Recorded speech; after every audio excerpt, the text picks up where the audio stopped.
नमस्कार दोस्तों, स्वागत है आप सभी का फिर से हमारे चैनल भक्ति की दुनिया में।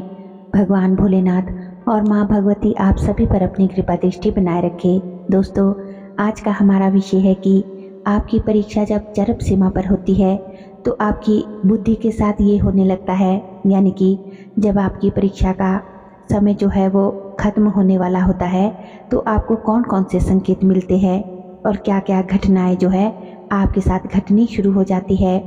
तो उन संकेतों के बारे में आज हम इस वीडियो में बात करेंगे। लेकिन उससे पहले दोस्तों, अगर आज आप हमारे चैनल पर पहली बार आए हैं तो आप सभी से मेरी रिक्वेस्ट है कि चैनल को सब्सक्राइब ज़रूर कर ले और बेल आइकन को प्रेस करके ऑल पर भी सेट कर लीजिएगा, ताकि जब भी हम कोई भी नई वीडियो अपलोड करें तो उसकी नोटिफिकेशन सबसे पहले आपके फ़ोन में पहुंचे और आप हमारे चैनल की सभी वीडियोस को देख सके। वीडियो पसंद आए तो वीडियो को लाइक करें, कमेंट करें और ज़्यादा से ज़्यादा आध्यात्मिक लोगों के साथ वीडियो को शेयर भी करें। वीडियो बहुत ही महत्वपूर्ण होने जा रही है, इसलिए वीडियो को बिना स्किप किए हुए अंत तक ज़रूर देखिएगा, तभी आपको वीडियो की पूरी जानकारी मिलेगी और वीडियो आपको पसंद भी आएगी। तो दोस्तों, बहुत सारे भक्त ऐसे होते हैं जिनके साथ ये चीज़ें होती है, और जिनके साथ ये चीज़ें होती है तो कुछ भक्त ऐसे होते हैं जो इन बातों को समझ नहीं पाते। वे भगवान को ही दोष देते हैं, लेकिन यह नहीं समझ पाते कि ईश्वर आपकी परीक्षा ले रहे हैं। लेकिन जब ईश्वर आपकी परीक्षा लेते हैं तो आपको सुख भी मिलता है और दुख भी मिलता है। तो इस चीज़ को लेकर आपको परेशान नहीं होना है, क्योंकि जब भगवान आपकी परीक्षा लेते हैं तो आप कितनी भी पूजा पाठ कर लो, कितने ही उनके मंत्रों का जाप कर लो, उनका ध्यान कर लो या फिर उनकी कितनी भी साधना कर लो, लेकिन परीक्षा तो वो आपकी लेते ही लेते हैं। क्योंकि देखिए, जितना हम अपने भगवान के करीब जाते हैं और भगवान भी हमारे करीब आते हैं, उतनी ही परीक्षा हमारी कठिन होती है। जितनी ही हम हाई लेवल की क्लास में जाएंगे, परीक्षा उतनी ही ज़्यादा कठिन होती जाती है। और परीक्षा भी दोस्तों उन्हीं लोगों की होती है जो भक्ति मोक्ष ईश्वर रूपी स्कूल में एडमिशन लेते हैं, क्लास में दाखिला लेते हैं, एग्ज़ाम देते हैं। भगवान हर किसी की परीक्षा नहीं लेते हैं, क्योंकि ईश्वर चाहे कोई भी हो, चाहे उनका कितना ही बड़ा भक्त क्यों ना हो, कितनी ही उनकी पूजा करता हो, साधना क्यों ना करता हो, परीक्षा वह सबकी लेते हैं।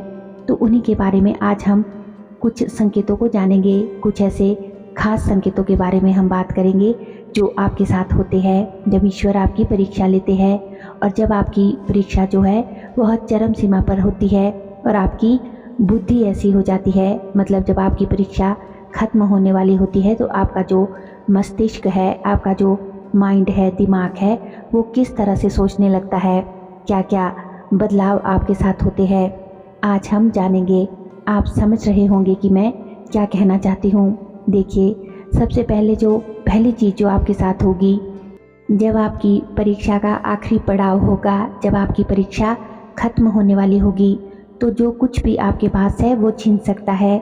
जितना भी आप अपने इष्ट के करीब जाएंगे, आप अपने भगवान के करीब जाएंगे, उनकी कृपा दृष्टि आप पर पड़ेगी तो आपका सब कुछ छीन सकता है।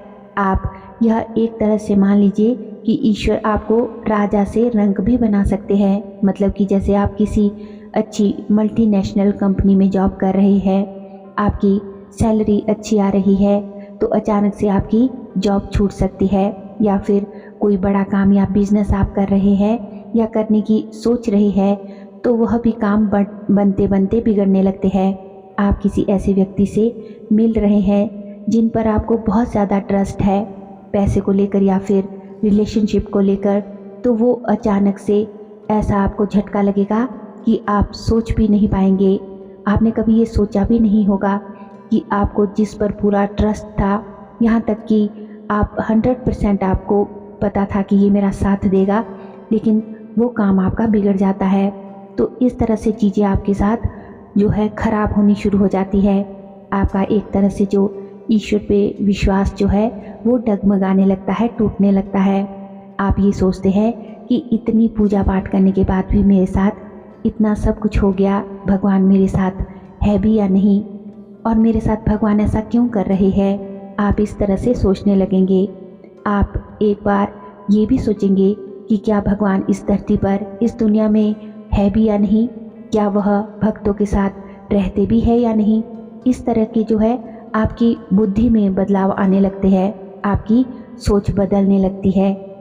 इस तरह की नकारात्मक बातें आप सोचने लगते हैं। तो जब भी दोस्तों आपके साथ ऐसा हो, जब भी आपकी परीक्षा चल रही हो, जब भी आपकी परीक्षा का ये पड़ाव आए कि आपके बनते बनते काम बिगड़ने लगे, आपके पास जो कुछ भी है वह आपसे छूटने लगे, दूर जाने लगे, तो आप ये समझ जाना कि आपकी परीक्षा चल रही है इतने समय से और ये उसका आखिरी पड़ाव है।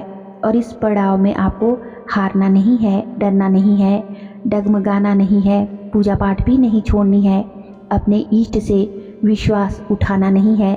अपने इष्ट पर आपको 100% हमेशा विश्वास रखना है। वही आपको इस परीक्षा से बाहर भी निकालेंगे और उन्होंने ही आपको इस परीक्षा में डाला भी है। इस बात को आपको याद रखना है।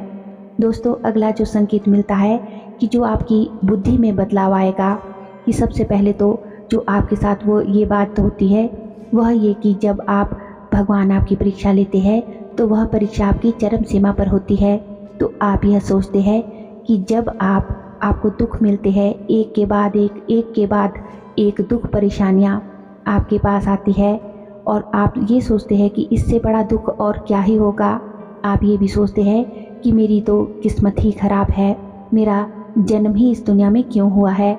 आपको अपना दुख जो है वो दुनिया के सब दुखों से सबसे बड़ा लगने लगता है। आप एकदम से नास्तिक होने लगते हैं।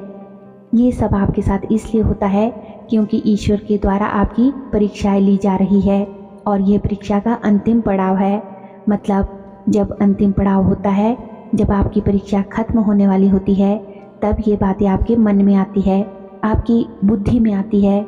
आपका जो दिमाग है वो इस तरह से सोचने लगता है कि इतनी कठिन परीक्षा ईश्वर मेरे साथ क्यों ले रहा है, मेरे साथ ऐसी घटनाएं क्यों हो रही है। आप एकदम से टूटने भी लगते हैं। तो देखिए दोस्तों, आप एक बात समझ लीजिए कि जो जीवन में सुख है, दुख है, वो तो आता जाता ही रहेगा। दुख है तो सुख भी आएगा। समय एक समान कभी नहीं रहता। ये जो जीवन है, ये जो सुख दुख का ही तो मेला है। आज आप खुद सोचो, क्या कोई ऐसा व्यक्ति आपने देखा है जिसके जीवन में कभी दुख और सुख आया ही ना हो, या जिसके जीवन में कभी सुख ना आया हो। दुख सुख तो हर एक व्यक्ति के जीवन के दो पहलू है और जो हमें जीवन में दुख और सुख मिलते हैं वो हमारे कर्मों का ही फल होता है। ऐसा नहीं है कि हमने कर्म तो अच्छे किए और भगवान हमको दुख दे रहे हैं। नहीं, ऐसा नहीं होता है। ये सब हमारे ही कर्मों का फल है। लेकिन इसमें एक चेंजेस ये आता है कि जब हम अपने ईश्वर के करीब जाते हैं तो देखिए, जो हमारे दुख कर्म होते हैं, जो हमारे पाप कर्म होते हैं, तो जब हम ईश्वर की शरण में जाते हैं, अपने इष्ट की, अपने भगवान की सेवा करते हैं, तो पहले वो जो इष्ट होते हैं ना, वो हमारे पाप कर्मों का फल हमें जल्दी जल्दी से देना शुरू करते हैं, जिसको हम भक्त लोग जो है हमेशा परीक्षा कहते हैं। पाप कर्मों का फल हमें हमारे ईश्वर दुख के रूप में, परेशानियों के रूप में, कष्टों के रूप में, पीड़ा के रूप में देते हैं, ताकि हम निर्मल हो सके, पवित्र हो सके, पावन हो जाए। तो जल्दी जल्दी से दुख देने लगते हैं और हम क्या करते हैं कि दुख परेशानियाँ थोड़ी सी ही आते ही भगवान को कोसना शुरू कर देते हैं। हर दोष जो है भगवान को देना शुरू कर देते हैं। पूजा पाठ छोड़ देते हैं, साधना करनी बंद कर देते हैं। लेकिन ऐसे समय में दोस्तों, हमें पूजा पाठ को छोड़ना नहीं है। अपने नाम जाप जो साधना है वो बंद नहीं करना है। अपने ईश्वर पर से विश्वास नहीं हटाना है। आप जितना नाम जाप करेंगे, जितना पूजा पाठ करेंगे, वो आपको उतने ही बड़े बड़े दुख देंगे। वैसे ये बात आपको बहुत अजीब सी लग रही होगी, लेकिन ये सत्य है कि जितनी आप पूजा पाठ करेंगे, जितनी आप ज़्यादा मंत्र जाप करेंगे, ध्यान साधना करेंगे, दुख, बड़े से बड़ा दुख जो है आपके सामने आएगा। क्योंकि दोस्तों, जो आपके पूर्व कर्म है ना, जो पिछले जन्म में आपने बुरे कर्म किए हैं, जो अर्जित करके आपने रखे हुए हैं, जमा करके रखे हैं, जो आपका प्रारब्ध है, तो आपको ईश्वर जो है उन पाप कर्मों को खत्म करने के लिए जल्दी जल्दी से फटाफट दुख देने लगेंगे, बड़े से बड़ा दुख देंगे। लेकिन उन दुखों के पीछे आपको नहीं पता है कि उन दुखों के पीछे कितने सुख छुपे हुए हैं। और जब आपके सब दुखों का समय जो है, दुखों की घड़ी जब समाप्त हो जाएगी, जब आपकी परीक्षा का, दुखों का अंतिम पड़ाव खत्म हो जाएगा, तो वही ईश्वर आपको इतना सुख प्रदान करेंगे, इतना सुख देंगे कि आप सोचेंगे भी नहीं कि एक समय मेरे साथ कैसा था, मेरी हालत उस समय कैसी थी। ना ही मैं रो रहा था, ना ही मैं हंस रहा था, ना मर रहा था, ना जी रहा था, एकदम से डिप्रेशन में चला गया था। और आज ये समय है जब मेरे ईश्वर ने मुझे क्या कुछ नहीं दिया है। तो दोस्तों, आपको कभी भी हार नहीं माननी है। जब भी आपके साथ ये सारी चीज़ें होने लगे तो आपकी बुद्धि है उसमें परिवर्तन आता है। वो ये कि आपको ऐसा लगने लगता है कि भगवान कुछ है ही नहीं। आप सोचते हो कि ईश्वर तो इस धरती पे है ही नहीं। आप ईश्वर के अस्तित्व को स्वीकार नहीं करते हो, समझते नहीं हो।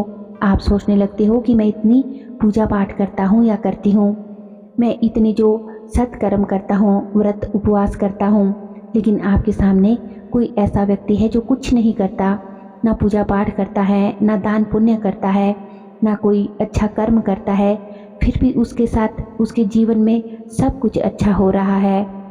ऐसे में आप अपने ईश्वर पर शंका करने लगते हैं। आपकी जो बुद्धि है वो आपको जगह जगह यहाँ वहाँ भटकाने लगती है कि अब मैं क्या करूँ, मैं किस भगत के पास जाऊँ, किस तांत्रिक के पास जाऊँ।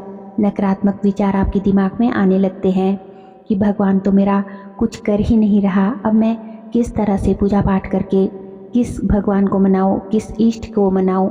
तो दोस्तों, एक बात आप ज़रूर समझ लीजिए कि आपकी परीक्षा भी तभी होगी जब आपके इष्ट आपसे प्रसन्न होंगे। जब वो प्रसन्न होंगे तो वो सबसे पहले आपके पाप कर्मों को काटते हैं। उन्हीं पाप कर्मों का परिणाम होता है कि आपको जो भी ये दुख मिलता है जीवन में। एक बहुत गहरी अर्थपूर्ण बात है जो आपको यहाँ समझनी ही होगी। साथ ही एक बात आपको याद रखनी है कि जो माँ के भक्त है या किसी अन्य देवी देवता के जो भी भक्त है, अगर उन्होंने जीवन में दुख देखा है तो उन्होंने जीवन में सुख भी अवश्य ही देखेंगे। बस उनको धीरज रखना है, अपने ईष्ट के चरणों को पकड़ कर रखना है, अपने विश्वास को अपने भगवान पर, अपने आराध्य पर हमेशा बनाए रखना है। तो यही सारे बदलाव होते हैं जो हमारी बुद्धि में, हमारे दिमाग में आते हैं, और हमारी बुद्धि के साथ ये सब होना शुरू हो जाता है जब भगवान हमारी परीक्षा लेते हैं। तो उम्मीद करती हूँ कि वीडियो आपको अच्छे से समझ भी आ गई होगी। वीडियो पसंद आई हो तो वीडियो को लाइक करें, कमेंट करें और ज़्यादा से ज़्यादा अपने दोस्तों और रिश्तेदारों के साथ शेयर भी करें। हमारे चैनल पर दोस्तों और भी अच्छी वीडियोस है, उन्हें भी जाकर आप ज़रूर देखें। लिंक जो है वो आप डिस्क्रिप्शन बॉक्स में चेक कर सकते हैं। और दोस्तों, अगर अभी तक भी आपने हमारे चैनल को सब्सक्राइब नहीं किया है तो आप सभी से मेरी रिक्वेस्ट है कि चैनल को सब्सक्राइब ज़रूर कर ले और बेल आइकन को प्रेस करके ऑल पर भी सेट कर लीजिएगा।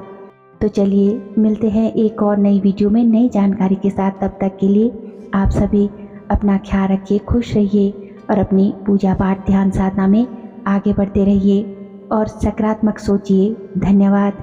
जय श्री कृष्णा।